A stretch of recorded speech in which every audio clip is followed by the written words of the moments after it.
Bueno, buenas tardes a todos. Vamos a empezar. La clase que nos toca ahora es acerca de retinopatía diabética y es la introducción para otras vasculopatías también. Todo lo que es obstrucción de arteria, obstrucción de vena, degeneración macular, retinopatía del prematuro. Bueno, vamos a empezar a adentrarnos en lo que es la retina como tal. En cuestión de retinopatía diabética, pues el tiempo es el que nos va a decir el futuro de este ojito. Y obviamente la diabetes no tiene tratamiento. Entonces, siempre todo diabético a lo largo de su vida diabética, en dependencia del control metabólico, va a tener problemas.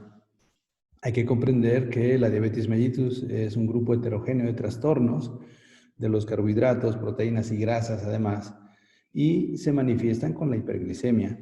La retinopatía diabética como tal es una microangiopatía resultante del efecto crónico de esta enfermedad. Decíamos que el tiempo es el que se encarga de todo el daño que va a haber en estos pacientes, ¿ya? Y comparte similitudes microvasculares que ocurren en otros tejidos vulnerables como riñones y nervios periféricos. Casi siempre, cuando está empezando el daño en los ojos, en la retina, pues el riñón tiene una fase más o menos parecida. Entonces, también hay que recordar que aunque el trastorno metabólico tiene efectos directos sobre las neuronas, no solamente va a dañar los vasos sanguíneos, sino que también va a haber efectos sobre neuronas, las células de la glía o soporte de la retina, ¿ya? Y los cambios vasculares retinianos en general dominan las manifestaciones clínicas de esta enfermedad. Tiene mucho que ver con lo que es el edema macular, ¿ya? Y la neovascularización, cosas que vamos a ver y explicar ahora. Y además que estas dos cosas, edema macular y neovascularización, son las principales causas de pérdida de la visión. Principales causas de ceguera legal y amaurosis. Amaurosis es la disminución total, es decir, es un ojo ciego que no percibe ni la luz, no tiene percepción luminosa. Y la ceguera legal, se habla de ceguera legal en un paciente que tenga una visión de 20/400 o menos, ¿ya? Entonces, las causas principales de una ceguera legal en el curso de una retinopatía diabética van a ser el edema macular, la isquemia macular, la papilopatía diabética y las secuelas de la neovascularización inducida por la isquemia va a dar lugar a una hemorragia vítrea, a un desprendimiento de retina traccional y un glaucoma neovascular. O sea, esas ya son complicaciones tardías como tal. Ahora bien, recordar en esta primera parte, ¿ya? Fíjense en esta foto grande, tenemos el nervio óptico, tenemos los vasos sanguíneos en las arcadas, tenemos justo aquí el límite de las venas vorticosas, que es el ecuador del ojo, es decir, si parto del centro de la mácula y me encuentro con las venas vorticosas, pues es el ecuador del globo ocular o como el ecuador del globo terráqueo. Y esta porción de aquí de retina periférica que va hacia la ora serrata y la pars plana, la pars plicata del cuerpo ciliar, pues ya sería la curvatura que va hacia adentro en el ojo. Este es un esquema ampliado de lo que es el globo como tal. Y la curvatura máxima estaría aquí a nivel de las vorticosas. Es muy importante saber esto. ¿Por qué? Porque en el polo posterior está la mácula y está el nervio óptico. Y todo lo que sea disminución marcada de la agudeza visual va a haber afectación a nivel de la mácula como tal. Y también la papilopatía diabética, que aunque es rara, puede producirnos disminución de la agudeza visual. Después hablaremos de estas cosas. Decir que a nivel de la fobia, desde lo más pequeño hasta lo más grande tenemos el umbus, que equivale a 150 micras de tamaño. Es la porción más central de lo que es la mácula como tal. La mácula va a ser toda esta mancha que está dentro de las arcadas, aquí. Es toda esa mancha grande, inmensa. Y el mero centro, equivalente a 150 micras, va a ser el umbus, que sería esta porción de acá. Es el punto de máxima visión. Es una zona completamente avascular. Ahí no existen vasos sanguíneos, aquí en el mismo centro. La foveola va a estar en los 350 micras, que sería esta porción de acá, y la zona avascular foveal, las 500 micras. Miren, es esta porción que es la zona avascular foveal como tal. Es importante saber que los vasos sanguíneos solamente van a llegar hasta este borde, hasta este. No, no tenemos, Lara, por favor, tu micrófono. No tenemos vasos sanguíneos aquí en la zona avascular foveal. Y entonces, ¿de dónde se va a nutrir esta porción de retina? Los fotorreceptores que están aquí, pues se van a nutrir de lo que es la barrera hematorretiniana externa, que estaría por acá. La fovea, ya dijimos que es la mancha aquí, equivale a 1.5 milímetros de diámetro, es casi del tamaño del disco óptico. La parafobia es todo lo que rodea en 2500 micras. La fobia tiene 1500 micras, hasta 2500 es la parafobia. La perifobia es hasta las 5500 micras, que sería por acá. ¿Por qué es importante saber esto? Pues porque la visión central va a estar justo en esa porción. Y todo lo que hagamos, si hacemos panfotocoagulación láser, cirugías y un montón de cosas, pues tenemos que respetar justamente esa porción de la mácula como tal. Ya después la periferia cercana, la retina periférica, ecuatorial, acuérdense que el ecuador por acá, pues es retina que es importante, no deja de ser importante, no obstante, pues a la hora de hacer tratamientos drásticos, nos interesa más justamente el polo posterior con la mácula como tal. Ya dijimos en conferencia de anatomía que existen dos sistemas vasculares. La barrera hematorretiniana interna, que es la que más va a estar comprometida en la retinopatía diabética, y la barrera hematorretiniana externa. Si se fijan, son dos riegos sanguíneos diferentes. La barrera hematorretiniana interna va a estar irrigada por la rama de la arteria central de la retina, que sería esta de aquí, se mete por el centro del nervio óptico y nos va a irrigar la retina interna. Y lo que es la coriocapilar, que es este de aquí, que nutre a los fotorreceptores, estos son los fotorreceptores, pues son vasos de la arteria ciliar posterior, que estaría por acá, ¿ya? Otro dato a señalar es que los vasos de la barrera hematorretiniana interna están conformados por células endoteliales, por pericitos, ¿ya? Un vaso sanguíneo normal, en condiciones normales, tiene el endotelio, tiene la lámina muscular y la adventicia por fuera. En este caso tenemos células endoteliales, los pericitos que harían de del capa muscular como tal, por así decir, aunque no tiene contracción como tal, y hay una membrana basal que sería como la adventicia en este caso. Existe una membrana basal entre la célula endotelial y el pericito que comparten esa lámina basal, esas dos estructuras. ¿Por qué es importante saber esto? Porque en la retinopatía diabética pues va a haber un daño por hiperglicemia. Acuérdense que la hiperglicemia circulante está en la luz del vaso sanguíneo y nos va a dañar a las células endoteliales y nos va a dañar al pericito como tal. Y lamentablemente, digo lamentablemente, pues estas dos células comparten una sola membrana basal que en algún momento va a haber una glicación no enzimática por el exceso de glucosa y nos va a dañar a esta estructura que sería la barrera hematorretiniana interna conformada por células endoteliales, una membrana basal común y el pericito como tal. No hay una capa muscular, no hay algo extra por fuera, ni una adventicia por fuera como es un capilar normal que está en otro lugar del cuerpo.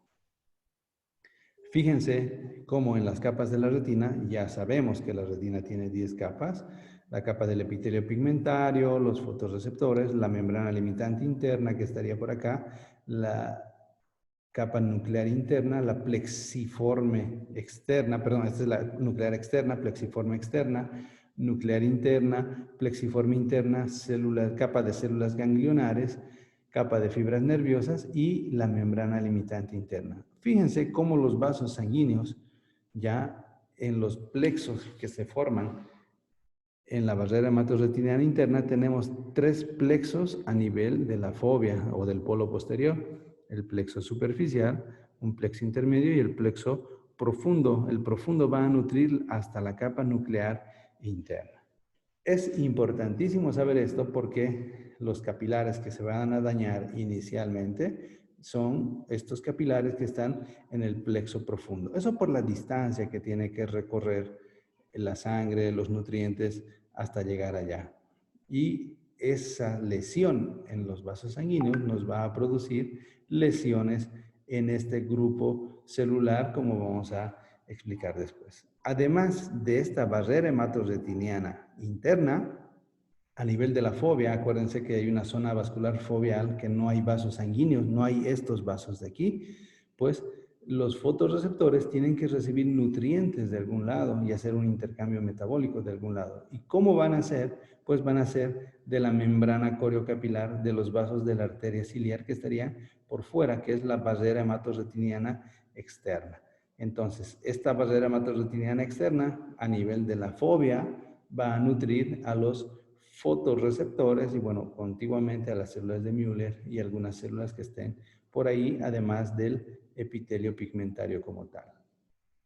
Hasta ahí queda claro que tenemos un plexo superficial, un plexo intermedio y un plexo profundo a nivel de la fovea como tal. A nivel del nervio óptico son 4 plexos: el plexo radial peripapilar, el plexo superficial, que son vasos un poquito más gruesos, el plexo intermedio y el plexo profundo. Eso es a nivel del disco óptico, 4 plexos. A nivel de la fovea, 3 plexos.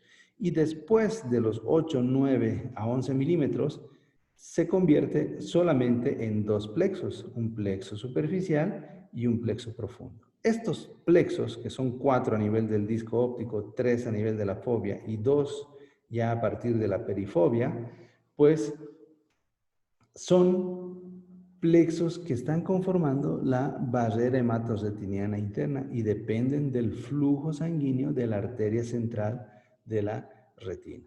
Eso quiero que entiendan y que quede muy claro. Y la configuración anatómica es muy, muy especial. Esto se ha podido ya observar gracias a exámenes de equipos nuevos como el OCT en angiografía, ¿ya? Y con exámenes histológicos se ha ido comparando y pues se ha visto que existen estos plexos de irrigación. Son estos plexos los que se van a dañar y con mayor razón se va a dañar esta zona de transición de 3 plexos, o sea, de superficial, medio y profundo, se convierten en 2. Y lamentablemente la retina a nivel de la perifovea, que son casi los 8 a 11 milímetros, pues todavía tiene un grosor como para tener 3 plexos y sin embargo se convierten en 2 plexos. Y es la zona donde va a iniciar la isquemia y es por donde van a iniciar todos los problemas en la retinopatía diabética como tal. Además, recalcar, fíjense cómo la zona vascular foveal ya no tiene un solo vaso sanguíneo. Ya dijimos que las células que están aquí se nutren de la coriocapilar, que sería la barrera hematorretiniana externa, y también recordar que existe algo que se llama efecto de separación de fases. Los vasos de la retina se dividen por dicotomía. ¿Qué es la dicotomía? Que existe un ángulo de separación de 45 grados. Fíjense, Existe un vaso que se separa de esta manera. ¿Por qué tiene que separarse de esta manera? Para que el flujo sanguíneo sea equitativo en ambas ramas. Si hubiera un ángulo de 90 grados aquí, pues el flujo sanguíneo sería directo en una rama y sería indirecto en la otra rama y no habría buen flujo.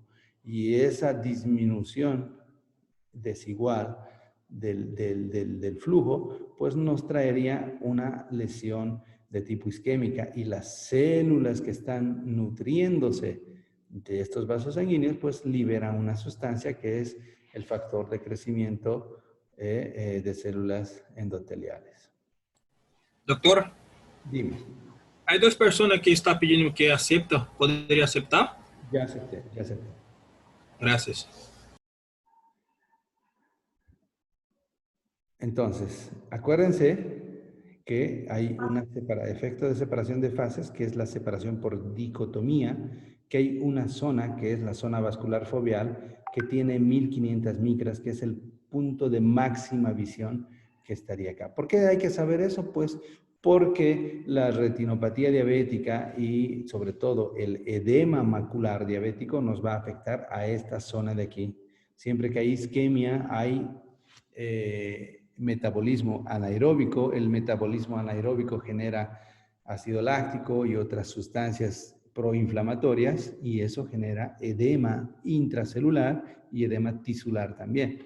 Y lo otro que hay que saber es que, fíjense, se forma un anillo aquí, este anillo de zona vascular foveal, ¿ya? Que cuando hay una isquemia macular, pues se va a dañar este anillo. Se colapsan, por así decir, estos vasos sanguíneos por la lesión propia de la microangiopatía diabética y pues existe lesión obstructiva en estos capilares. Estos capilares tienen el grosor de más o menos 8 a 12 micras, estos que están aquí en la zona vascular, que pertenecen al plexo intermedio, ¿ya? De los 3 plexos que tenía la retina. Y los coriocapilares que están acá tienen alrededor de 30 micras. Esos son los capilares de la membrana coriocapilar. Esa membrana coriocapilar, que es producto de las arterias ciliares, tiene una conformación, fíjense, en este sentido, lobulillar, como si fuera de los riñones, lobulillos, en escalera, más en la periferia, ¿ya? Y en esta forma fusiforme, más en el ecuador. Esta de aquí es la que nos interesa, porque esta de aquí es la que va a nutrir esta forma lobulillar a lo que son los fotorreceptores. Esta es una vista desde la cara posterior de esta membrana coriocapilar. Aquí estaría el epitelio pigmentario, ¿ya? Y esta es la membrana de Bruch, que es el filtro o barrera hematorretiniana externa que va a nutrir estrictamente a los fotorreceptores de la membrana, digo, de la zona avascular foveal. ¿Por qué es importante saber esto? Porque ya dijimos que vamos a hablar de las vasculopatías y dentro de las vasculopatías tenemos la neovascularización de la retina como parte de la degeneración macular asociada a la edad tipo húmeda. Fíjense cómo en una degeneración macular tipo húmeda, los vasos sanguíneos de la coriocapilar, por un efecto de isquemia y lesión a nivel del epitelio pigmentario y los fotorreceptores, van a mandar por el efecto isquémico, se genera BEF, el BEF, que es el factor de crecimiento de los vasos sanguíneos, pues va a generar una proliferación de células endoteliales que rompen lo que es la membrana de Bruch mediante unas metaloproteinasas y se meten por allá y existe una neovascularización por debajo del epitelio pigmentario inicialmente.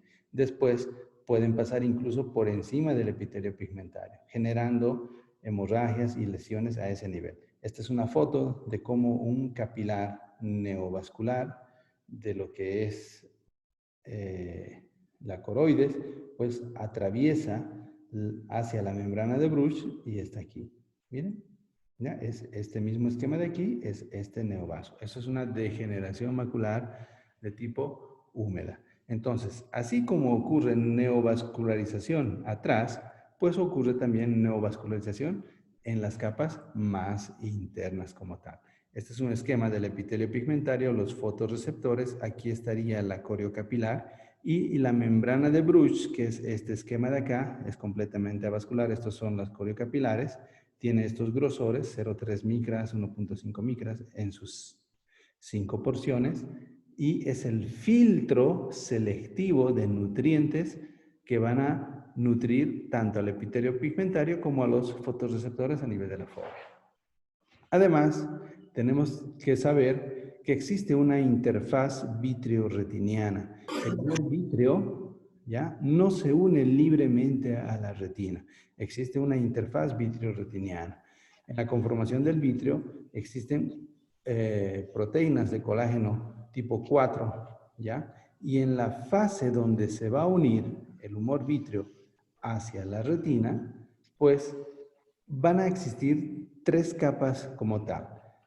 En la cara más interna, es decir, más aquí, está la corteza vítrea posterior. Después hay una matriz extracelular intermedia y después está la membrana limitante interna de la retina, que sería esta de acá. Entonces, tenemos 3 capas como unión entre el vítreo y lo que es la retina como tal. ¿Por qué es importante saber esto? Pues porque a este nivel, por efecto de la glicación no enzimática, el efecto del exceso de azúcar y, bueno, las lesiones isquémicas y todo, va a generar adherencias anormales entre el humor vítreo y lo que es la retina como tal. Van a existir uniones anormales y esos puntos de uniones anormales pues van a ser puntos de tracción y va a desprender la retina. Hay que recordar que la membrana limitante interna de la retina no es otra cosa que la membrana basal de lo que son las células de Müller. Las células de Müller están englobando a todo el espesor de la retina. Es por eso que yo hice hincapié en la conferencia de anatomía. Pueden revisar eso, ¿ya? En lo que es la corteza vítrea posterior, que sería la capa más interna de esta interfaz vitreoretiniana, existen los hialocitos. Son células que sintetizan la hialoides vítrea. Y estos hialocitos, en dependencia de la posición, si están más adentro o más afuera, pues nos van a generar los problemas de adherencia con la formación de una membrana epirretinal y la contracción tangencial, ¿ya? Esta membrana epirretinal se ve así. Fíjense en esta retina. Esta es una retina donde debería estar la fovea aquí. Y fíjense cómo la interfaz vítrea se ha engrosado generando una membrana ya de colágeno muy adherida a la retina que genera tracción tangencial en este caso. ¿Ya? Hay una fuerza centrípeta de contracción de esta membrana y pues genera tracción separando las capas de la retina. Muchas veces genera pseudo agujeros o agujeros lamelares en la retina, ¿ya? Y tenemos que operar. Este tipo de lesiones son muy frecuentes en lo que es pacientes con retinopatía diabética. ¿Quién es más propenso a formar estas membranas? Pues es en dependencia de a qué nivel se va a formar la vitreosquisis. Es decir, esto de aquí, esta separación del vitrio, puede ocurrir. Hagan de cuenta que un hialocito estaría a este nivel, ¿ya? A este nivel de acá, donde estoy señalando. Y si la separación del vitrio ocurre por encima del hialocito, este hialocito va a sintetizar colágeno y un montón de cosas que va a generar mayor membrana. Y estos pacientes van a tener una membrana epirretinal con tracción de la retina. Si la rotura o la vitreosquisis va a ocurrir a nivel por debajo del hialocito, pues arranca el hialocito y no hay hialocito que sintetice esta membrana epirretinal. Por tanto, la incidencia mayor de membranas epirretinales va a ser cuando la separación del vitrio o el desprendimiento del vitrio posterior ocurra por encima del hialocito, manteniendo el hialocito adherido a lo que es la interfaz como tal. ¿Ya? Y por último, la membrana limitante interna como tal, dijimos que son 3 capas, si se acuerdan: corteza vítrea posterior, la matriz extracelular intermedia, que es solamente un pegamento, y la cara más interna sería la membrana limitante interna de la retina como tal, que tiene un grosor diferente en dependencia de la posición. La base del vítreo, que es la parte más periférica, tiene 51 nanómetros de grosor. En el ecuador tiene 306 nanómetros de grosor. Y a nivel posterior, es decir, a nivel de aquí, del polo posterior, exceptuando el centro foveal y exceptuando el centro del nervio óptico, tiene un grosor de 1886 nanómetros. Eso equivale casi a 2 micras. Entonces, ¿qué quiere decir? Que es más gruesa en estas porciones de acá, exceptuando el mero centro de la fóvea. ¿Por qué es importante saber esto? Porque cuando tenemos una membrana epirretinal, como se ve en estos pacientes, ¿qué es lo que tenemos que hacer? Es una vitrectomía pars plana para entrar al ojito y quitar esa membrana que me está generando tracción tangencial en este caso, ¿ya? Y fíjense, en una vitrectomía como hacemos un peeling de membrana limitante interna para quitar todos esos puntos de tracción. Bueno, esto ya es un poquito más detalle para los que les interesa oftalmología y con el futuro, es que esta membrana limitante interna tiene 3 porciones, la lámina rara, la lámina densa y la lámina lúcida. La rara es la que está más adherida a lo que es la célula, se ve raro, por eso es lámina rara, que es más gruesa en algunas porciones. La densa es la intermedia y la lúcida es la que está más pegada hacia el vítreo como tal. Y cuando usamos diferentes tipos de tinciones para operar, en este caso estamos usando el azul, el brillante, se llama esta tinción, existe la tinción de verde de indocianina, el azul brillante tiñe más en la lámina lúcida y en la densa. Sin embargo, la tinción con verde de indocianina tiñe más a la lámina rara. ¿Por qué es importante saber esto? Porque a la hora de una cirugía, pues cuando teñimos con verde de indocianina, sabemos que vamos a teñir aquí y podemos generar tracción y ruptura de lo que son los pies de las células de Müller. Estaríamos quitándole la membrana que estaría aquí a las células de Müller y es un poco peligroso porque descompensamos a la retina como tal. Entonces, cuando hablamos de retinopatía diabética, vamos a tener complicaciones oculares propias de la diabetes, dentro de ellas la más frecuente, que es la retinopatía. También vamos a tener problemas en el iris, que es la iridopatía. Vamos a tener problemas con refracción inestable. Estos datos están en su libro. Infrecuentes, los ursuelos, antelasmas, que son manchitas color amarillentas en los párpados, depósitos de colesterol, no es otra cosa, catarata senil precoz, glaucoma neovascular, que ya hablamos en la conferencia de glaucoma, parálisis de los nervios oculomotores, son pacientes que tienen diplopia en visión binocular, hipoestesia corneal, disminuye la sensibilidad corneal. Raros, pues la papilopatía diabética. Es como cuando hay una neuritis óptica. Cuando hablamos de neuritis haremos más énfasis en la papilopatía por el diagnóstico diferencial. Es muy similar y nos da defectos o lesiones también a nivel de la visión.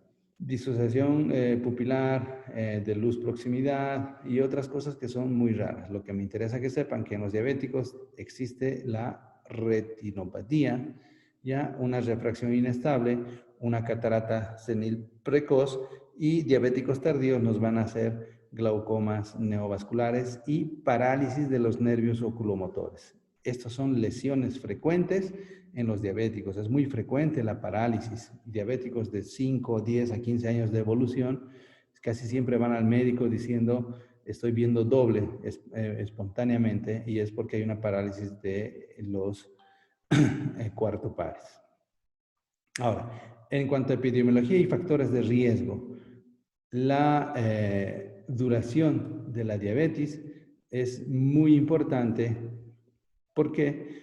Porque existen ya estudios como este del Western, también existen otros, el United Kingdom, el DCT. Bueno, son estudios que han visto que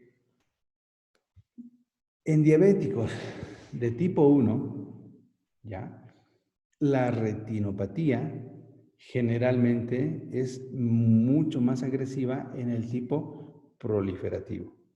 En cambio, en los diabéticos tipo 2 se ha visto que la maculopatía diabética es mucho más frecuente.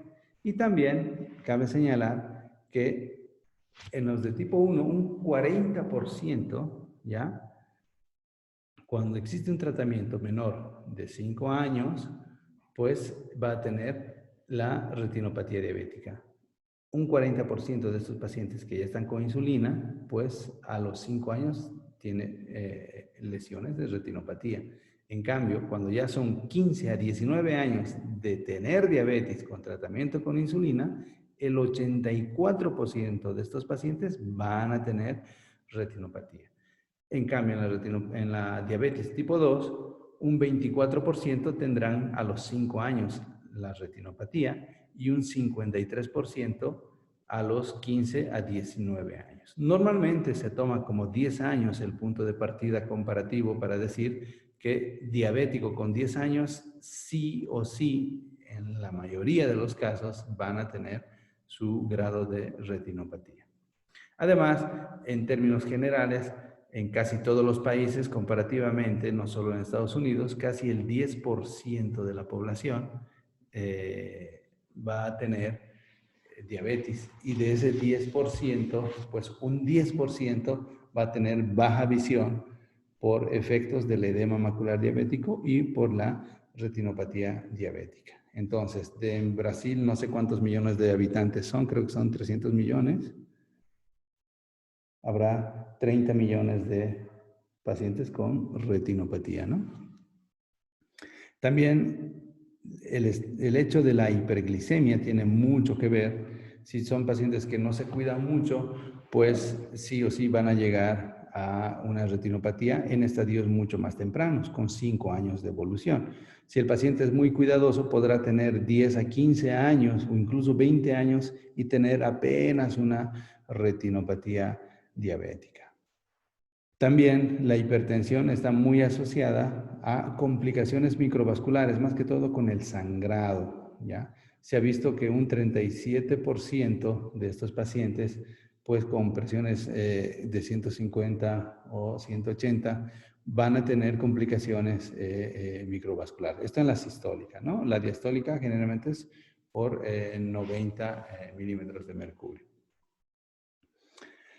La dislipidemia aumenta el colesterol plasmático y por tanto tiene mucho que ver con los problemas de exudados que va a haber en la retinopatía diabética. Otros factores extraoculares serían el embarazo, nos descompensa a la retina en los diabéticos, la nefropatía cuando ya están en diálisis, obviamente ya dijimos que los riñones van de la mano con la retina, la anemia que tiene que ver con estados de oxigenación y nos produce más factor de crecimiento de endotelio, por tanto mayor lesión.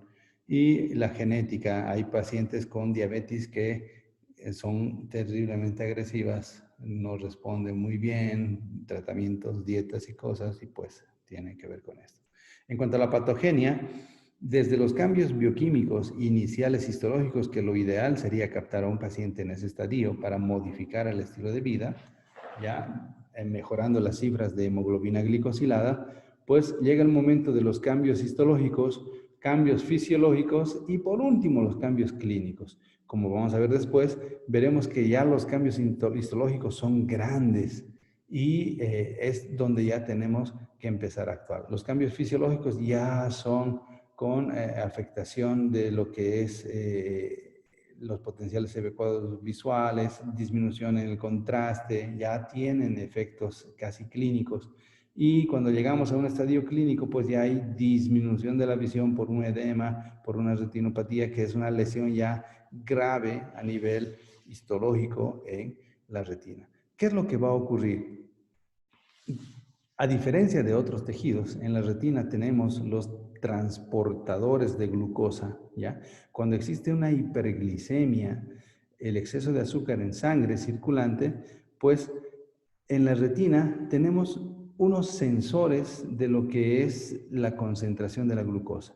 Estos sensores se disparan cuando disminuye la glucosa intracelular. ¿Y qué es lo que hacen las células? Pues usan a los transportadores de glucosa. Son canales directos que no necesitan de la insulina. Entonces, estos transportadores empiezan a meter grandes cantidades de glucosa dentro de la célula, ¿ya?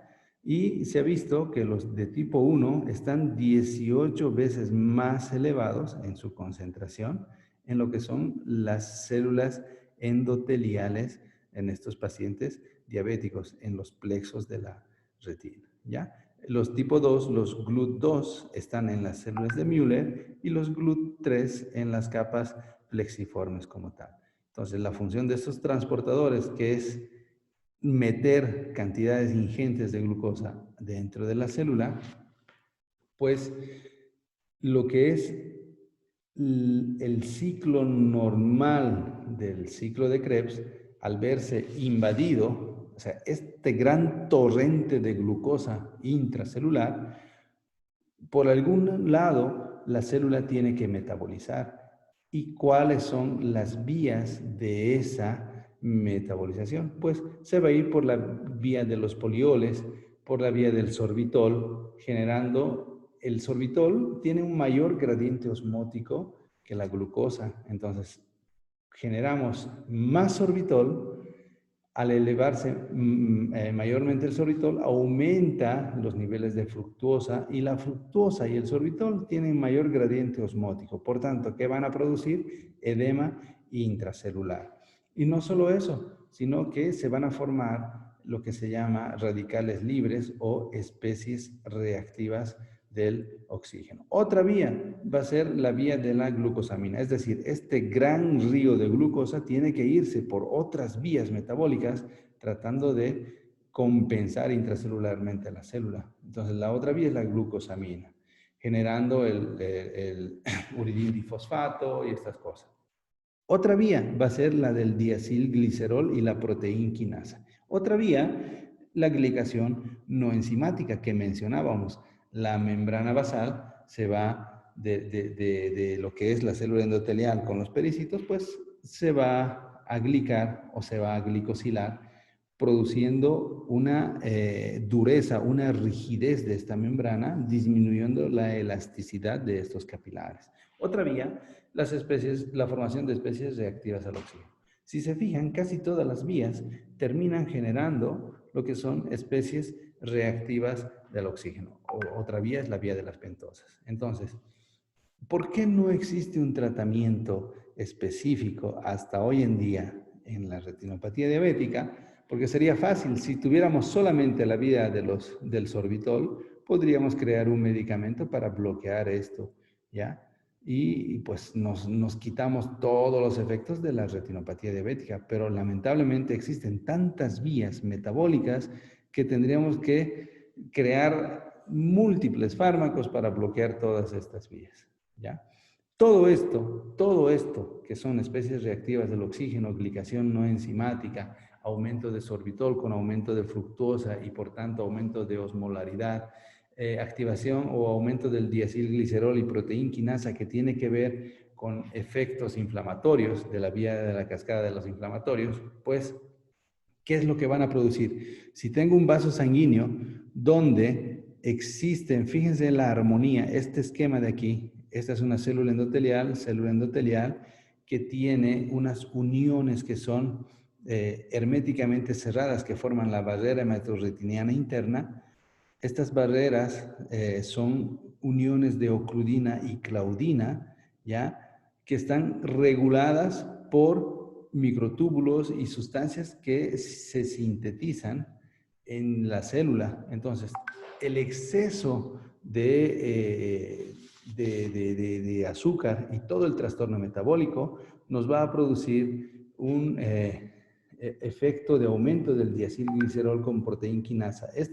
Esta proteína quinasa, lamentablemente, rompe las uniones de ocludina y claudina, ¿ya? Logrando romper las células ocludens que hay entre células endoteliales. ¿Y qué ocurre si se rompe esta unión entre células endoteliales? Pues va a haber flujo de sustancias o moléculas más grandes hacia el espacio extravascular. Y ese espacio extravascular son las neuronas como tal de la retina, ¿ya?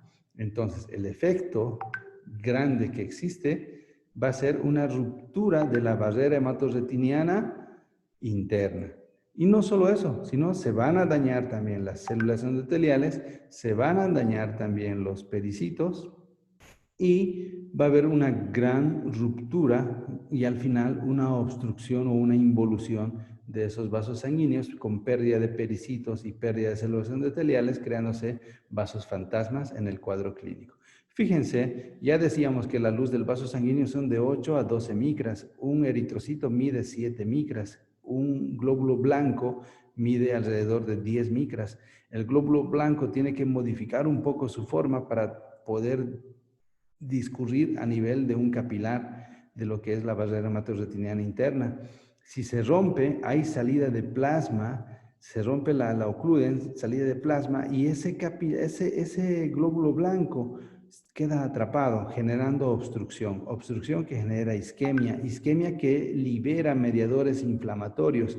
Por tanto, la retinopatía diabética no solamente va a ser vascular, o sea, una lesión vascular, sino también va a tener un componente inflamatorio a raíz de esto que se genera.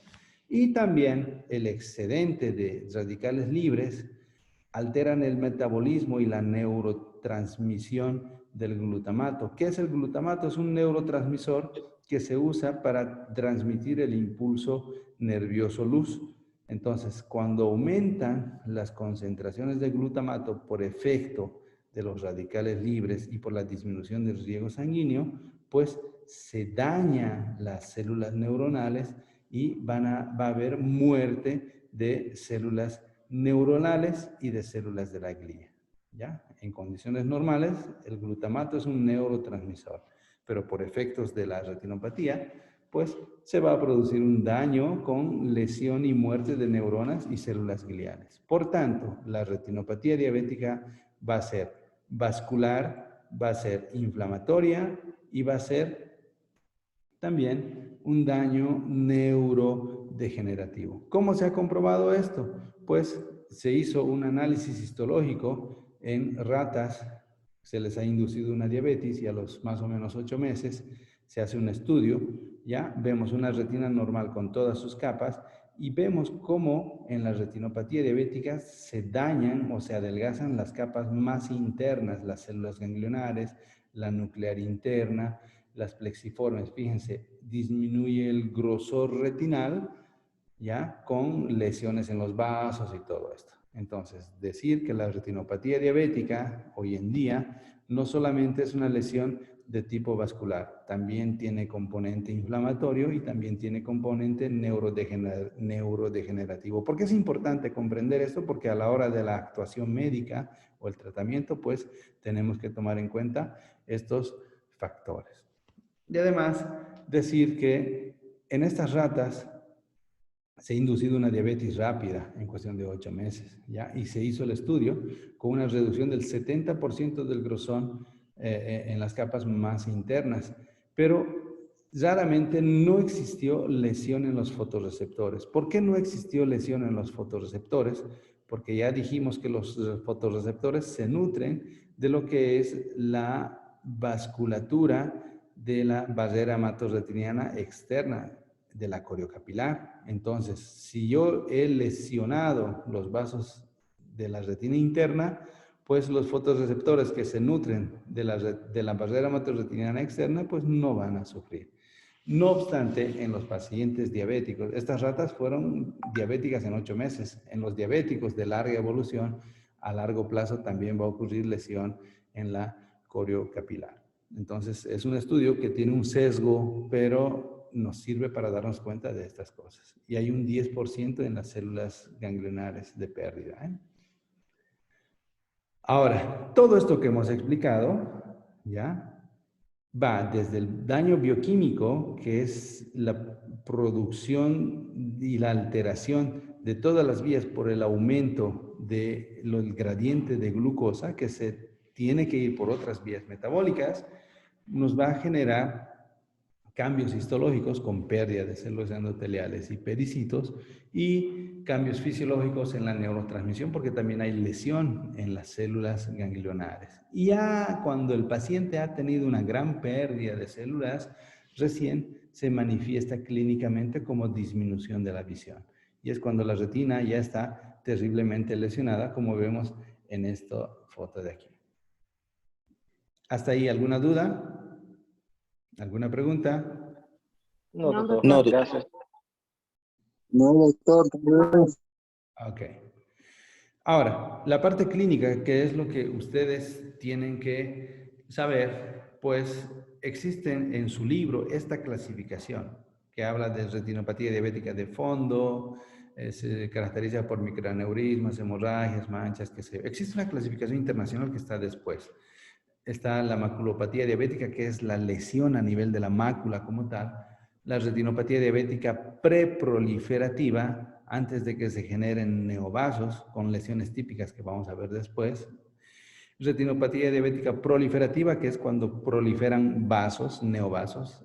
Proliferativa significa neovascularización, formación de nuevos vasos. En la preproliferativa no existen neovasos, eso les puedo preguntar en el examen. Y la oftalmopatía diabética avanzada, como tal, es cuando ya hay un desprendimiento de la retina, traccional, hemorragia vítrea. Esta es una clasificación que hace arbitrariamente el libro de Kansky. Existe esto que es la clasificación internacional, donde nos habla pacientes que, por ejemplo, tienen 2 años de diabetes y todavía no tienen retinopatía, ¿ya? Entonces, la divide en 2 grandes grupos. Retinopatía diabética no proliferativa, ¿ya? Y retinopatía diabética proliferativa. La no proliferativa van a ser aquellos que todavía no tienen lesiones en un primer estadio, ausencia de retinopatía. La segunda categoría son pacientes que tienen una retinopatía diabética no proliferante, muy leve. En esta solamente se van a encontrar microaneurismas, ¿ya? Y muy dispersos, escasos por ahí. Cuando tenemos la leve, ya vamos a tener alguno o todos los siguientes, que son microaneurismas, hemorragias retinianas, exudados, focos blandos algodonosos, ¿ya? Hasta un grado de retinopatía diabética moderada. ¿Cómo vamos a diferenciar entre una leve y una moderada? Es por los cuadrantes de lesión. Es decir, vamos a encontrarnos alrededor de 20 hemorragias medianas o grandes por cuadrante o 1/3 de cuadrante, más o menos. Es decir, la retina como tal la dividimos en cuadrantes, ¿ya? Y puede haber arrosariamiento venoso significativo en un solo cuadrante. Y a menudo hay focos blancos algodonosos. Fíjense, en la leve tenemos microaneurismas, hemorragias, lesiones difusas dispersas, pero que son en menor cuantía a 20. Cuando tenemos más de 20 por cuadrante, ya estamos hablando de una moderada, ¿ya? Y cuando hablamos de una grave, es cuando existe esta regla de 4-2-1. ¿Qué significa? Hemorragias graves en los 4 cuadrantes. Eso es el 4, ¿ya? Que haya lesiones de microaneurismas y hemorragias en 4 cuadrantes. Arrosariamiento venoso significativo en 2 cuadrantes, nada más, ¿ya? Y esto que se llama los IRMAs, intrarretinal microaneurismas o anomalías microvasculares intrarretinales.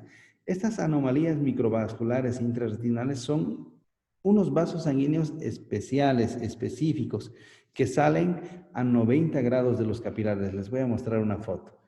Cuando existen estos IRMAs o AMIR en un cuadrante, pues ya estamos hablando de grave. Es decir, si yo en el examen les pongo paciente con lesiones tipo AMIR en un cuadrante, inmediatamente saben que es grave, ¿ya? Si les pongo paciente con microhemorragia y exudados menor de 15 en un cuadrante, pues inmediatamente saben que es leve.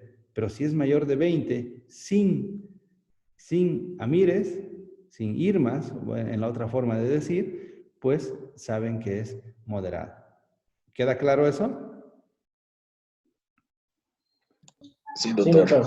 Sí, doctor.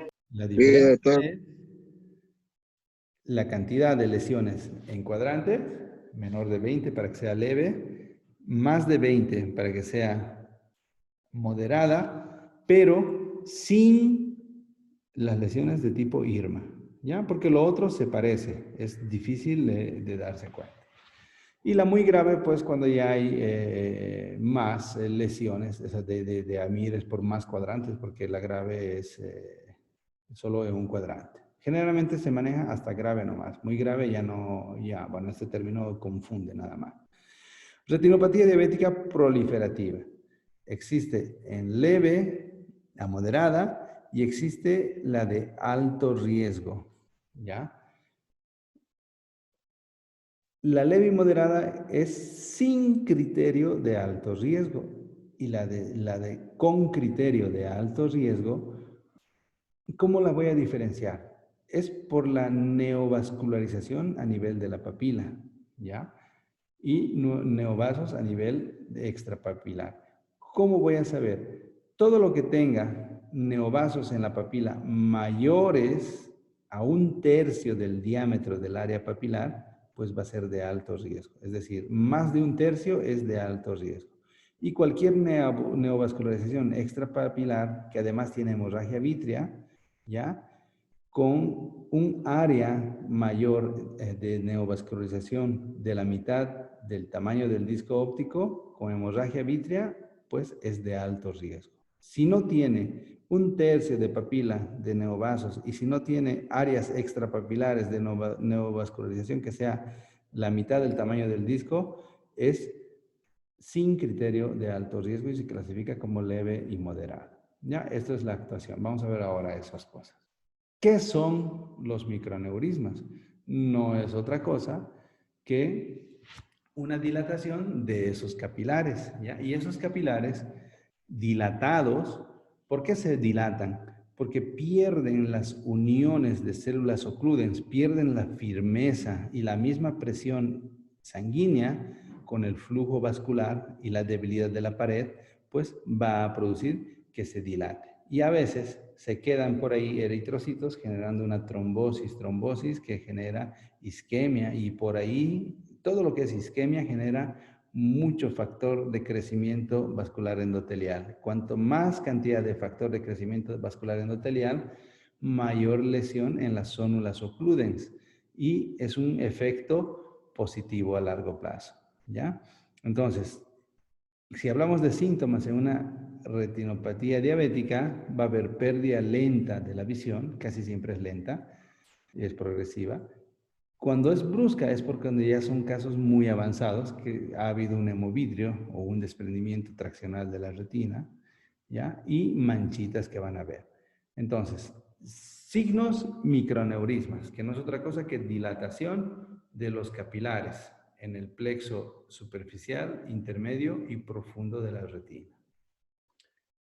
Hemorragias retinianas. Las hemorragias pueden ser en las capas más superficiales, ¿ya? Y se ven en astilla. ¿Por qué se ven en astilla? Acuérdense que la capa de fibras nerviosas son axones que están yendo hacia el nervio óptico. Entonces, cuando sangra un poquito, esa sangre va a pintar los axones, así, el curso de los axones, y se ven como si fuera en astilla. También tenemos hemorragia intrarretiniana. Esta hemorragia intrarretiniana va a ocurrir en el extremo venoso de los capilares o lo que es el plexo profundo y va a estar aquí en la capa plexiforme interna o externa, ¿ya? Esos grupos de hemorragias se ven de contornos difusos, son diferentes, no son en astilla, son como estos de acá. ¿Ya? Esas son hemorragias. Y las hemorragias redondas, oscuras, son mucho más profundas y representan infartos retinianos hemorrágicos en las capas medias de la retina. Esto de hemorragias grandes como estas de aquí, pues son indicadores de una progresión a retinopatía diabética proliferativa, ¿ya? Cuanto más grandecita la hemorragia como esta, significa que hay mayor área de isquemia. Si hay mayor área de isquemia, mayor BEF y mayor efecto de neovascularización, de formación de neovasos a ese nivel. Los exudados, lo mismo que las hemorragias, pues si están en las capas superficiales, como estos de acá, pues son exudados blandos. Y si están profundos, van a ser exudados como estos de acá. Hay quien relaciona los exudados blandos con infartos isquémicos en el plexo superficial. Acuérdense que son 3 plexos, superficial, medio y profundo. Entonces, en el plexo superficial van a ocurrir infartos isquémicos y generan edema en la capa de fibras nerviosas. Y los exudados duros son sustancias que salen, que son lipoproteínas, que los macrófagos se los van a comer, y esos macrófagos están llenos de estos lípidos, están en la capa plexiforme externa y se depositan de esta manera. Fíjense, si decíamos que la mácula tiene que estar libre de sustancias y de pronto se forman exudados a nivel macular, pues estos exudados, al estar entre las uniones celulares, van a impedir el flujo de información por disrupción mecánica y por tanto el paciente disminuye la visión central. Cuando esos exudados llegan al polo posterior o a la mácula, como se ve aquí, eso se llama edema macular diabético. Puede haber retinopatía diabética, como este de aquí, sin edema macular diabético, como puede haber solamente edema macular diabético sin retinopatía diabética. Es raro ver esto, pero bueno, casi siempre va a ir la retinopatía con edema macular diabético. Hay diabéticos con retinopatía proliferativa avanzada y la mácula está increíblemente limpia.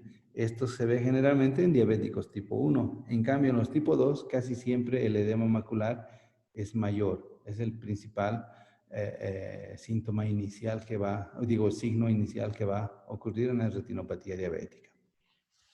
Otro, bueno, es la maculopatía diabética que nos causa edema, exudados y la isquemia que ya mencionábamos. Fíjese, la isquemia, cómo es que se rompe la zona vascular con pérdida de capilares que irrigan a esas neuronas que están en el mero centro, en la fovea, y por tanto, por la misma isquemia, efecto de la misma isquemia, se lesionan las células ganglionares, las bipolares, los fotorreceptores, y el paciente pierde visión aunque no tenga exudados. En este caso son exudados de un microaneurisma que está aquí y empieza a exudar en circinadas. Fíjense, este es el centro de las circinadas. La dilatación vascular está por ahí.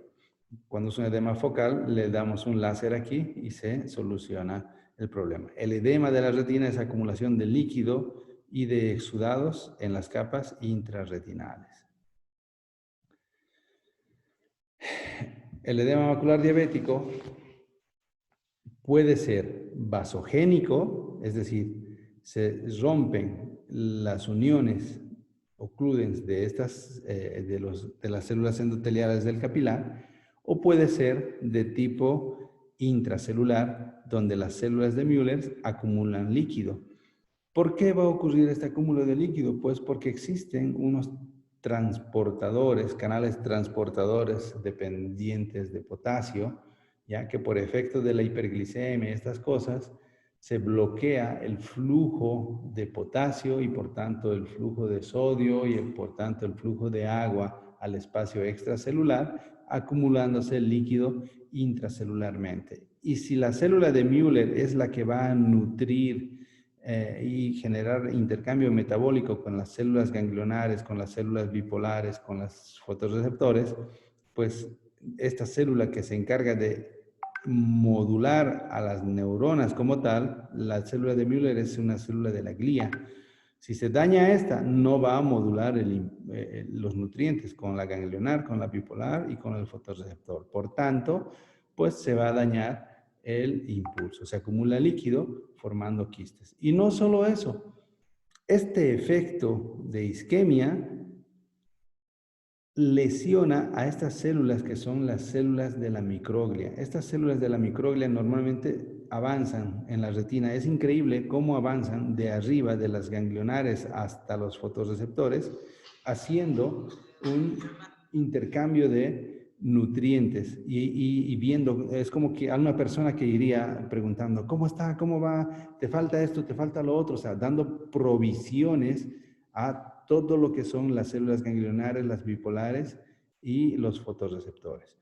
Cuando existe lesión, alteración de estos factores de la interleucina, el factor de necrosis tumoral, del BEF, estas células de la microglia empiezan a acumularse justo por encima del epitelio pigmentario. Es decir, estos factores inflamatorios generan lesión y estas células se posan justo encima del epitelio pigmentario, liberando más factores proinflamatorios. Y esos factores proinflamatorios van a dañar a las células del epitelio pigmentario. Células del epitelio pigmentario que tienen uniones estrechas para evitar el flujo de exceso de líquido hacia la retina. La célula del epitelio pigmentario, por si acaso, tiene una función de bomba para sacar líquido de la retina hacia la coriocapilar.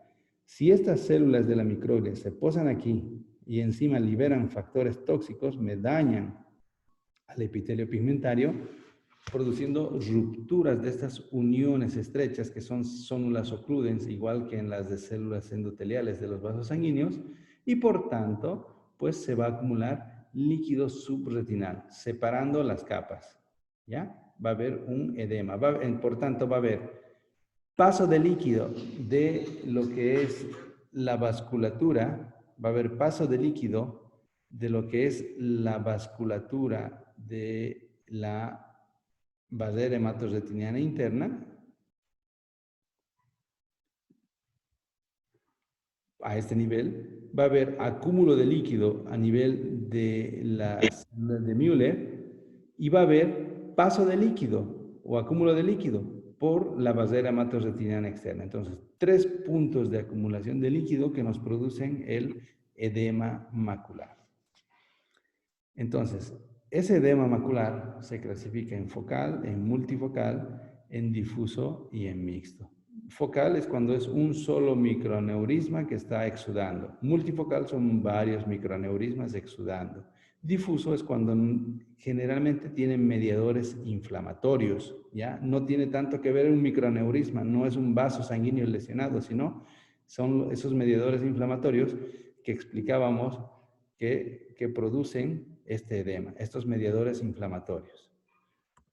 Y el mixto va a ser un cambio, una combinación de estos factores. Y además, acuérdense que decíamos que se produce lo que es la membrana epirretinal que se adhiere a la retina y que la tracciona. Y cuando ocurre tracción, también produce edema. Entonces se llama edema macular traccional.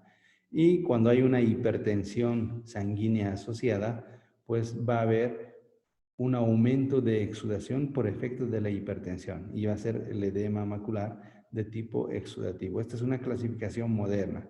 Edema macular focal, edema macular multifocal, que tiene que ver con microaneurismas de la vasculatura interna, edema macular difuso, que tiene que ver con mediadores inflamatorios, el mixto, que es una combinación de microaneurismas con inflamación, el edema macular traccional, que es una membrana epirretinal que tracciona, y el edema exudativo, que tiene que ver con el estado de hipertensión de los pacientes. Y esta es la propuesta de tratamiento. Cuando es focal nada más, le damos un láser, un disparo de láser y se soluciona el problema. Cuando hay mediadores inflamatorios, tengo que usar antiangiogénicos. Tengo que darle láser también, o incluso podemos llegar a una vitrectomía con pelaje de la membrana limitante interna. ¿Ya? Cuando es el difuso, con zona vascular foveal alterada, se puede usar incluso la eritropoyetina o corticoides como antiinflamatorios. Acuérdense que tienen componente inflamatorio.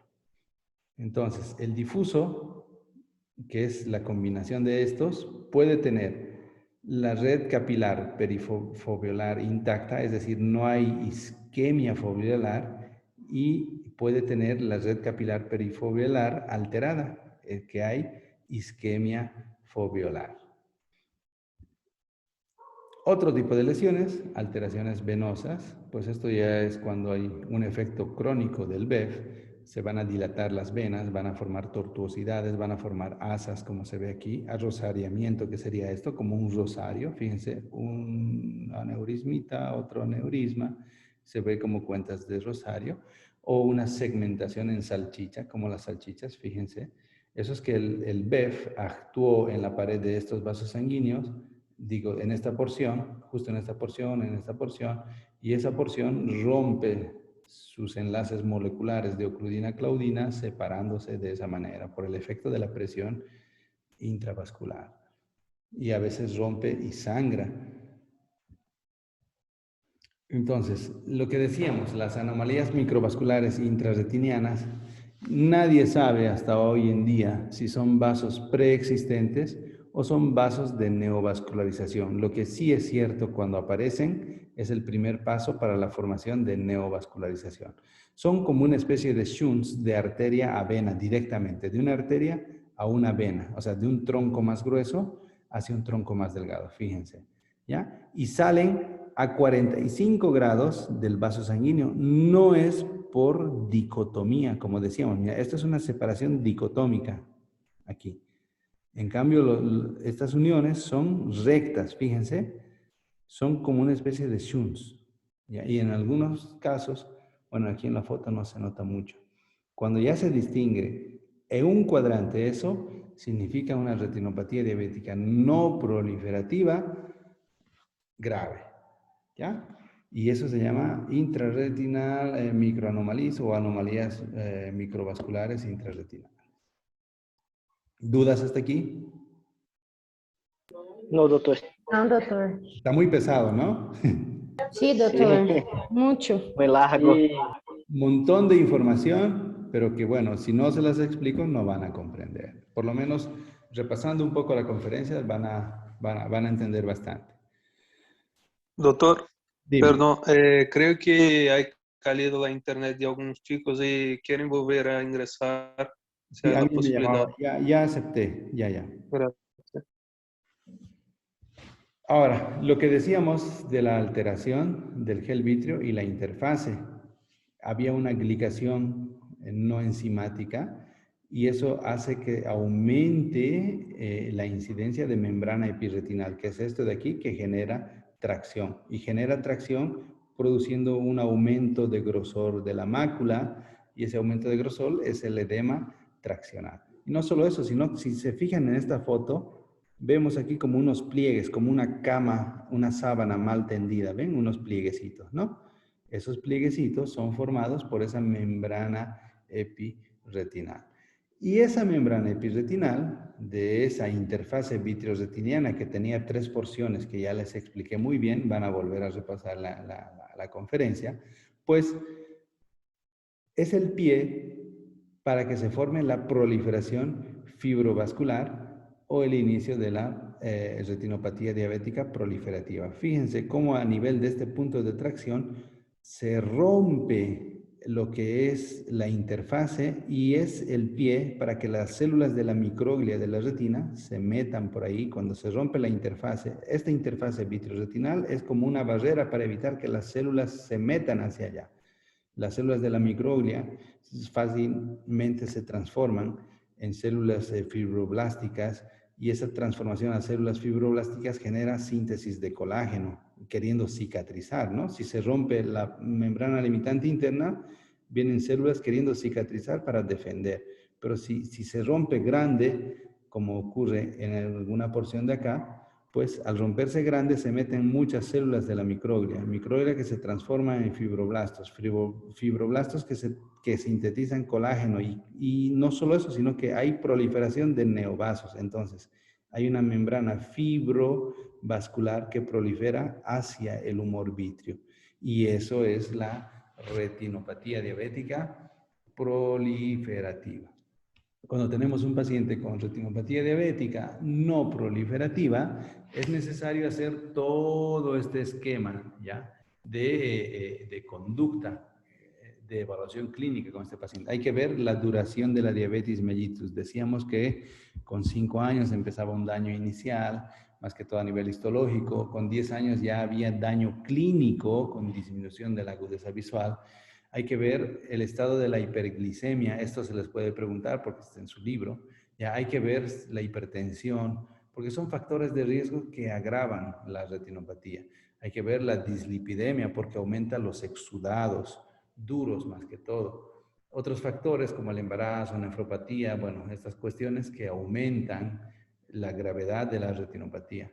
Vamos a hacer una evaluación oftalmológica viendo las lesiones fundoscópicas de la retinopatía como tal, ya cuando es no proliferativa.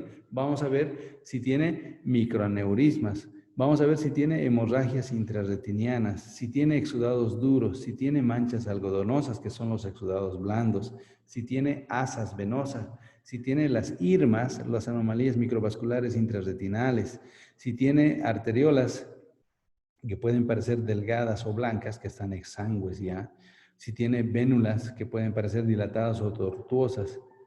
Mirando estas lesiones y cuántos cuadrantes ocupan, nosotros podemos clasificar en leve, moderada y severa. Eso queda claro, ¿no? Ya dijimos que cuando tenemos una leve son solo microaneurismas y algunos exudados, pero que son menores de 20 en algún cuadrante. Cuando son mayores de 20 es moderada. Y cuando ya aparecen la regla de 4-2-1, es decir, mayores microaneurismas, exudados, hemorragias intrarretinianas en los 4 cuadrantes, en 2 cuadrantes asas venosas y en un cuadrante IRMA, eso ya es severo. Y cuando es severo ya necesita panfotocoagulación. Se panfotocoagula al paciente a partir de una retinopatía diabética no proliferante severa. Vamos a hacer exámenes auxiliares, que son las retinografías, que no es otra cosa de fotos de la retina, ¿ya? La fluorangiografía, se inyecta un colorante en la vena del brazo y se saca unas fotos para ver las zonas de fuga vascular. Vamos a hacer la tomografía de coherencia óptica y hoy en día tenemos el OCT, la tomografía de coherencia óptica con angiografía. Pacientes que son nefrópatas, que ya están en diálisis o muy lesionados, que no se la puede hacer una angiografía por el contraste, por los efectos secundarios, se hace un OCT angiografía. Entonces, Doctor, dime. de nuevo están solicitando ingresar en la clase. Perdón por Sí, no hay otra problema. parte. Vamos a aceptar. A Jefferson. Entonces, en la retinopatía diabética proliferativa, que es cuando ya existían neovasos, vamos a tener que la neovascularización generalmente inicia a nivel del disco óptico. Después se forma neovascularización extrapapilar, es decir, a nivel del disco óptico es esto de aquí. Miren cómo se vasculariza el disco óptico. Y también a partir de ahí proliferan extrapapilarmente, que son estos de acá. ¿Ven? Por fuera. Estos son penachos neovasculares a nivel de la retina extrapapilar. Ya dijimos que es sin criterio de altos riesgos cuando es menos de un tercio. Un tercio sería dividir en 3 partes esto, ¿no? Entonces, menos de un tercio es sin criterio de alto riesgo. Y cuando es más de un tercio, como este de aquí, es con criterio de alto riesgo. Y cuando tiene hemovitrio asociado, como es este de aquí, y además hay una membrana fibrovascular en anillo, fíjense cómo ha proliferado este pobre paciente, tan descuidado que no tiene una sola cicatriz láser, no le han tratado a tiempo, pues esto ya es una retinopatía diabética avanzada. En este caso aquí he recibido láser, pero a pesar del láser ya hay una proliferación en anillo. Este anillo que genera tracción y a veces nos desprende la retina por ahí. En ese sector ya debe estar desprendido. Y cuando el paciente no ha sido tratado y ya está por demás descuidado, pues los neovasos estos avanzan hacia el segmento anterior y forman la neovascularización en el iris. Y cuando neovascularizan el iris, también crecen en el ángulo y obstruyen el flujo de humor acuoso, y eso genera el glaucoma neovascular. Entonces, es un ojo ciego, doloroso, con aumento de presión, y pues ya no hay mucho que hacer en muchos casos. A veces, cuando los captamos así y la retina todavía está más o menos viable, le hacemos tratamiento, le ponemos antiangiogénico, le panfotocoagulamos o llegamos a operar y se compensa.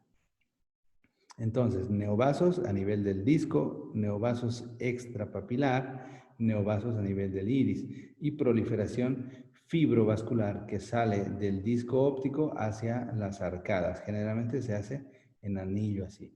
Y casi siempre los diabéticos tipo 1 hacen este tipo de neovascularización. En los de tipo 2 es más el efecto de edema macular. Entonces, la retinopatía diabética proliferativa se clasifica en moderada, de alto riesgo y avanzada, con criterio de alto riesgo, que ya lo explicamos, pues repasan nuevamente la conferencia y ahí explica de 1/3 de área papilar o no. Eso lo van a repasar, que eso se pregunta. Esto de aquí es una retinopatía diabética no proliferativa todavía o proliferativa. ¿Alguien me puede decir? ¿Y qué le llama la atención? Proliferativo, doctor. Ya tiene penachos neovasculares proliferativos, ya tiene asas por acá, ya ha sido fotocoagulada. Generalmente cuando fotocoagulamos, estas son cicatrices de fotocoagulación, cuando ya fotocoagulamos, es increíble cómo hay una regresión de los penachos neovasculares. Tiene exudados blandos, este es un cuadro muy florido, asas vasculares, tiene hemorragias intrarretinales, microaneurismas que están más chiquititos dispersos por ahí. Bueno, tiene un montón de cosas, además de fotos, de disparos láser. ¿Eh? Aquí veo un poquito de neovasos por acá, en el nivel del disco, ¿ven? Esto es una retinopatía diabética no proliferativa o proliferativa. No. ¿Quién me puede decir? Proliferativa igual, solo no ha hecho los disparos todavía. No han hecho disparos todavía, pero es proliferativa. ¿Es con criterio de alto riesgo o sin criterio de alto riesgo? Y con criterios de alto riesgo. Con criterio, ¿por qué? Porque tiene más de 1/3 los penachos neovasculares, ¿ven? Estos son neovasos. Estos vasitos de aquí no son normales, ¿eh? Se puede diferenciar. Los vasos normales son gruesos, no tiene por qué haber estos de aquí. Estos son neovasos con mayor de 1/3 del disco. Y además tiene edema macular. Estos exudados a nivel del polo posterior es un edema macular. Tiene hemorragias en astilla, fíjense, ¿ya? Exudados duros, que son estos de acá. También tiene hemorragias intrarretinales, estos de acá. Y algunos microaneurismas, que son los puntitos más chiquititos. Aquí, este, por ejemplo, este de acá son microaneurismas. Retinopatía diabética proliferativa precoz con neovascularización extrapapilar. Miren cómo crecen los penachos neovasculares, ¿ya? Con zonas de hemorragia. Esta es una angiografía. Se le inyecta un colorante y se saca fotos. Y depende del momento de tránsito del angiograma, pues se va a ver. Aquí todavía es en una fase temprana, es una fase coroidea, que solo se dibuja el flujo de la coroides. Esto es una retinopatía diabética proliferativa con criterio de alto riesgo y además tiene hemovitrio. Fíjense, hay sangre en el humor vítreo, ha sangrado ya. Un vaso de estos sanguíneos se rompe, aquí es chiquitita la hemorragia, a veces se llena de sangre que no logramos ver absolutamente nada. Otro, retinopatía diabética proliferativa con criterio de alto riesgo con un montón de penachos neovasculares. ¿Ven? Terribles. Estos pacientes, pues, muy terribles. Todos son proliferativas. ¿Ven? Y a veces, cuando hacemos láser, tratamiento anti-VEGF, estos vasos involucionan y se forman vasos fantasmas o vasos exangües. Es retina isquémica, completamente isquémica. Entonces, en la retinopatía diabética proliferativa hay una formación de una membrana fibrosa, porque tiene colágeno tipo 2, dura, y que se vasculariza con penachos neovasculares, que se une la retina al vitrio y que este vitrio tracciona, y cuando tracciona me rompe vasos sanguíneos y también me levanta y me desprende a la retina. Entonces, una retinopatía diabética proliferativa nos puede producir tracción, nos puede producir un hemovitrio por la tracción y nos puede producir un desprendimiento de retina. La retina se desprende, siempre se va a desprender el epitelio pigmentario que está aquí de los fotorreceptores. Eso ya lo dimos en la conferencia de anatomía. Ese es un desprendimiento traccional de la retina. Esta es una retinopatía diabética proliferativa avanzada con un hemovitrio. Fíjense cómo ahí no se distingue la mácula y aquí no se distingue el disco óptico. ¿Ya? Terrible, una proliferación fibrovascular terrible con retina desprendida. Esto es retina desprendida que está por acá. Y no distingo el polo posterior. Estos pacientes generalmente solo distinguen movimiento de manos. Les mueves la mano por delante de la cara y te dicen, sí, veo que mueve la mano o veo una sombra, pero no distinguen más nada. Hay que operarlos. Pues más imágenes. Aquí hay tracción con desprendimiento. Fíjense cómo la tracción con desprendimiento a veces respeta el polo posterior y hay que operar, hay que liberar estas zonas de tracción. Tratamiento en general. Educar al paciente, hay que hacer un control estricto de la diabetes, control de los otros factores de riesgo, hipertensión, estas cosas. El fenofibrato, bueno, hay quien dice que regula el metabolismo o cuando comen los pacientes la absorción de azúcar y estas cosas.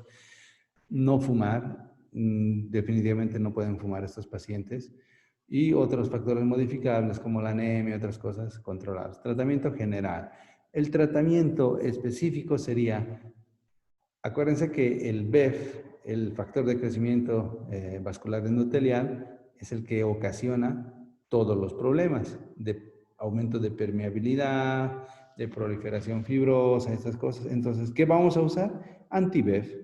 El anti-BEF son moléculas que captan al BEF y evitan que se una a sus receptores en las células, ¿ya? Entonces los anti-BEF, existen 3, 4 en el mercado, pues evitan esta unión. Se une al BEF y al estar unido el anti-BEF con el BEF ya no puede unirse a los fotorreceptores en las células endoteliales o en las otras células y no se producen los efectos. ¿Ya? Y no solo eso, sino que disminuye todo el efecto de hemorragia, de inflamación. Hay que pinchar una vez al mes. El efecto máximo del anti-BEF, el efecto dura 3 meses. Cuando yo pincho un ojo, le dura 3 meses. Pero el efecto máximo es al mes. Generalmente hay que pinchar cada mes hasta lograr que se desinflame. Pero, así como dura 3 meses, es un efecto temporal. Y si no hacemos fotocoagulación, pues el paciente vuelve y vuelve y vuelve a tener problemas. Y ese es un problema serio ahorita de salud pública en los países donde no hay control o donde no hay buen manejo por parte de los oftalmólogos. ¿Por qué? Porque muchos oftalmólogos que no tienen la especialidad de retina y vitrio, ¿ya? Se meten a pinchar y pinchar y pinchar a estos pacientes y no solo es pinchar, ¿ya? Porque el efecto es temporal y además que si hay una membrana fibrovascular, que ya hay tracción, esa membrana fibrovascular se contrae por el efecto del anti-BEF y genera tracción y desprendimiento de la retina. Entonces, mucho ojo y mucho cuidado. No solo hay que pinchar el anti-BEF, hay que saber tratar. Acuérdense que decíamos que hay un efecto inflamatorio también en la retinopatía diabética, por tanto vamos a usar corticoides. Antes se usaba la triamcinolona inyectada directamente en el ojito, pero nos trae problemas de glaucoma y catarata muy rápida. Se ha inventado un nuevo fármaco que es la dexametasona en 0,7 miligramos en un dispositivo de liberación tardía. Se inyecta en el ojito, es un cilindro que se inyecta en el ojito y se va liberando tardíamente. 6 meses, 1 año dura el efecto. ¿Ya? Es este dispositivo. Se le pincha y se deja ahí y se va liberando de a poquito la dexametasona. Funciona muy bien en los edemas maculares difusos. Ahora, Doutor, dime. perdão por interromper. É que uma boa parte da classe também já é salido por conta da hora. E como eu ia precisar sair, eu queria falar com o senhor sobre a assistência. E na plataforma só tem assistência hasta 8 de março. Ya. Como pode ser, doutor? Porque assisti todas as classes e não estou podendo pôr aqui assistência. Bueno, mándame un 8 mensaje. de março, Mándame un mensaje, mándame un mensaje. já. Te mando a foto aqui, doutor. Muchas gracias. Okay. Ahora, el láser, ¿qué es lo que hace? Lo que hace es terminar de matar a la retina isquémica. O sea, acuérdense que la retina isquémica es esa retina que tiene poquito flujo de sangre, que no tiene el completo flujo y empieza a liberar BEF. Y esas células que están sufriendo, liberando BEF, pues hay que terminar de matarlas. Y el láser, en la longitud de onda de 532, lo que hace es captar esta longitud de onda, se calienta hasta 86 grados y se coagula. Es como cuando quemas un plástico, le pones fuego y se contrae. El colágeno hace lo mismo y se coagula en esa porción. Cuando tenemos un efecto láser reciente, vemos estas lesiones blanquecinas de fotocoagulación. Es el colágeno que se ha contraído y se ha formado así. ¿Ya? Entonces, hacemos múltiples disparos, hacemos una fotocoagulación. En este caso del edema macular, han disparado en el área foveolar. Esto es una locura. Bueno, generalmente se hace un tratamiento a nivel temporal en los puntos de aquí y toda la retina respetando el polo posterior. ¿Ya? Bueno, en este caso se han pasado. No hay que disparar en el haz papilomacular. Aquí han dado mucho láser en esta porcioncita de aquí para que el impulso pueda ir hacia el nervio óptico. Y lo otro es hacer el peeling, ya una cirugía con peeling de esta membrana que está traccionando y me está separando y me está produciendo un edema. Miren, se quita la membrana limitante interna. En la panfotocoagulación retinal, ya decíamos, damos láser a toda la retina isquémica, respetando solamente el polo posterior. Fíjense, esta es una panfoto muy bonita, muy bien hecha, con láser Pascal, respetando el polo posterior. ¿Cómo sé que es una fotocoagulación reciente? Viendo estas lesiones. Si son así blanquecinas, amarillentas, es un láser reciente. Con el tiempo cicatriza así. Fíjense, cicatriza feo, pero me libera del efecto del BEF a largo plazo. El láser es el único tratamiento probado y comprobado que sirve a largo plazo, ¿ya? Y queda libre el polo posterior. Fíjense, aquí hay láser reciente, bueno, con zonas de atrofia, y aquí hay una hiperpigmentación por efecto del láser. Estos pacientes, pues, disminuye el campo visual periférico, no obstante, tienen visión central para el resto de sus días. Fíjense, en este paciente una panfotocoagulación es una foto de gran angular y como hay zonas faltantes. A veces estas zonas faltantes liberan BEF y al liberar BEF empieza a inflamarse aquí atrás. Este es el único tratamiento probado y comprobado a largo plazo que sí funciona para que el paciente no pierda del todo la visión y para que no se formen membranas fibrovasculares, ni tracción, ni desprendimiento, ni hemovitrio. ¿Ya? Cuando ya hay membranas fibrovasculares, tenemos que hacer la vitrectomía, entrar, romper esas membranas y hacer la panfotocoagulación con endoláser. Y si hay sangre, pues hacer la vitrectomía y hacer la panfotocoagulación con una sonda de endoláser también. Y ya cuando llegan en estadios tan avanzados y graves, así con tracción retiniana, pues a veces no hay forma de hacer. Lo que hacemos es retinectomía, cortamos la retina, bueno, hacemos un montón de cosas respetando el polo posterior para que el paciente pueda tener visión central nada más. Muchas veces cuando estadios así ya es muy difícil preservar visión, se termina por desprender la retina y el paciente pierde la visión. Hasta ahí retinopatía diabética. Vamos a hacer un pantallazo y se va a entender muy fácil lo que es la retinopatía de la prematuridad y les recomiendo que atiendan a esta partecita que ya no es mucho, son 3 o 4 diapositivas. ¿Qué va a ocurrir en la retinopatía de la prematuridad? En condiciones normales, ¿ya? Estos niños, cuando nacen antes de las 32 semanas o con un peso menor a 1500, todavía no han vascularizado hasta la retina periférica. En condiciones normales, el vaso sanguíneo nace del disco óptico y empieza a crecer, vascularizando hasta llegar a lo que es la hora serrata, ¿ya? Y acuérdense que el centro del ojo es la mácula y el disco está a 15 grados de circunferencia. Es decir, los vasos sanguíneos que nacen del disco hacia el lado nasal, la distancia que tienen que recorrer es más corta y a las 32 semanas ya llega hasta el área nasal. En cambio, en el área temporal, que la distancia es más larga, con 15 grados de diferencia o 1.5 milímetros de diferencia, pues va a haber una zona de semiluna que cuando nace antes de las 32 semanas todavía no está vascularizada, ¿ya? En condiciones normales existen unas células que se llaman células fusiformes, ¿ya? Cuando nace el niño con 32 semanas o antes, con 28 semanas, por ejemplo, los vasos sanguíneos no han llegado todavía hasta la periferia, ¿ya?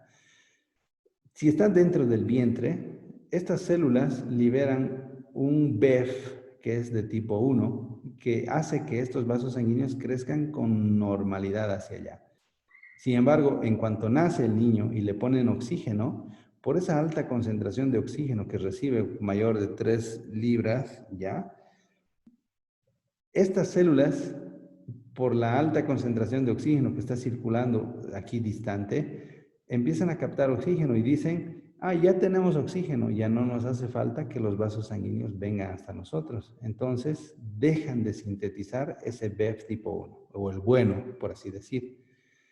Mientras el niño está en oxígeno en la incubadora 3 semanas, un mes, pues se deja de sintetizar el BEF bueno para que los vasos crezcan hasta allá. Y, por tanto, forman una frontera truncada. Dicen, ya no vamos a crecer porque ya no hay BEF. Y se forma una barrera truncada.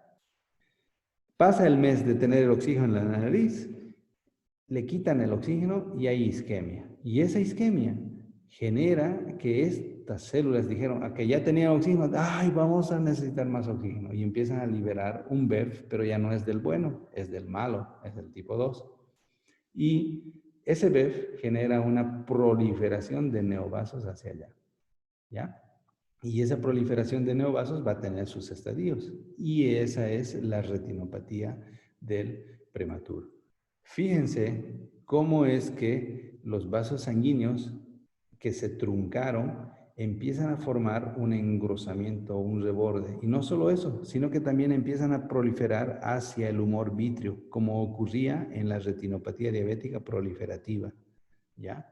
Entonces, neonato que nace con menos de 32 semanas no tiene la retina temporal vascularizada. Y si le pusieron oxígeno en mayores cantidades de las necesarias, las células se entienden mal, dejan de producir el BEF bueno, les quitan el oxígeno y producen el BEF malo y hay una proliferación y un engrosamiento de estos vasos a causa del BEF malo que generan estos de aquí porque dicen más oxígeno, más nutrientes y estos vasos quieren proliferar para llevar ese oxígeno, pero ya es muy tarde y generan crecimiento desordenado. Ahora, ese crecimiento desordenado lo voy a clasificar en zona, en etapa, en extensión y en enfermedad plus. ¿Ya? Es facilito. Fíjense, la zona es la localización. La etapa es el grado de levantamiento que se va a producir, ¿ya? De lesión, de proliferación de esos neovasos. La extensión va a ser en usos horarios y la enfermedad plus tiene que ver si los vasos sanguíneos están tortuosos y dilatados, como en esta foto, es plus. Y si los vasos se ven normales, se llama no plus. Ahora bien, la zona puede ser zona 1, zona 2 y zona 3. Zona 1, ¿cuál va a ser?